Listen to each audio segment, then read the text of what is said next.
name is Esther, Queen Esther of Persia, actually. I have an amazing story to tell you of how God taught me a lesson and saved his people.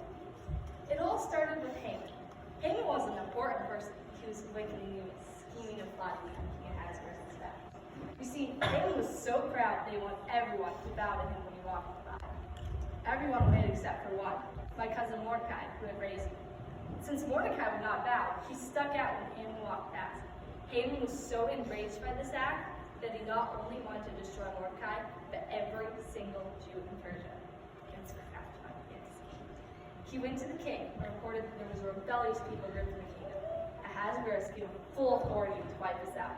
Haman lost no time in writing a decree ordering just that. Within a few days, everyone had heard the news. The Jews in Shushan were in shock, and Mordecai sat in the middle of the city of sackcloth weeping. I didn't know any of this until Roxana, a maid, came and told me that Mordecai was weeping with sackcloth. I was clueless as to why my cousin would be doing this, and I was not pleased. I sent my servant Haytak to find out what was going on, and I waited on pins and needles till he got back.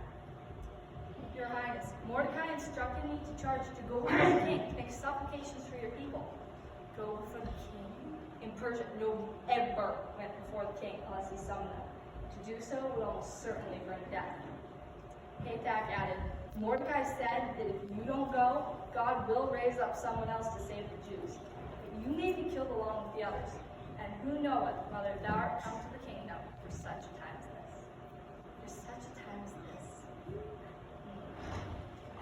Haytak, tell Mordecai to gather all the Jews that are in Shushan and tell them to fast for me 3 days.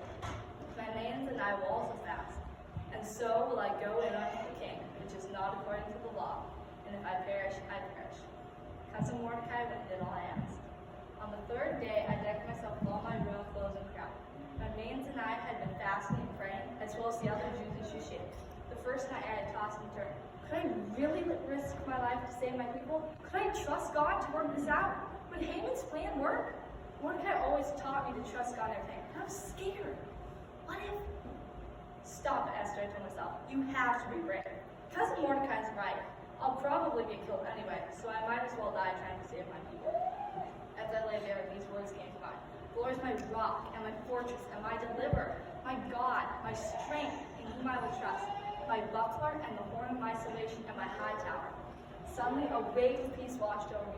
I could be courageous because the Lord was my fortress. Whatever happened, I was in his hands and he would give me strength. After preparing myself, I started the long walk to the king's throne room. The marbles echoed as Haytak escorted me through the halls and up to the massive, ornately carved wooden doors. 2 guards who stood on either side of the doors swung them open. After taking a deep breath and reminding myself that God was with me, I slowly started walking to the king. Ahasuerus was in deep conversation with an advisor. He stopped as soon as his eyes saw him. I held my breath. After a moment of silence, the king moved, Welcome, my queen, and held out his golden scepter to me. Approaching, I touched the scepter which he still held out. So, what does my beautiful queen want? I will give you anything, up to the half of my kingdom.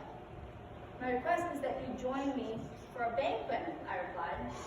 Immediately the king called, Yes, sir, a servant stepped forward. Go fetch Haman and tell him to come immediately. We're dining with the queen tonight.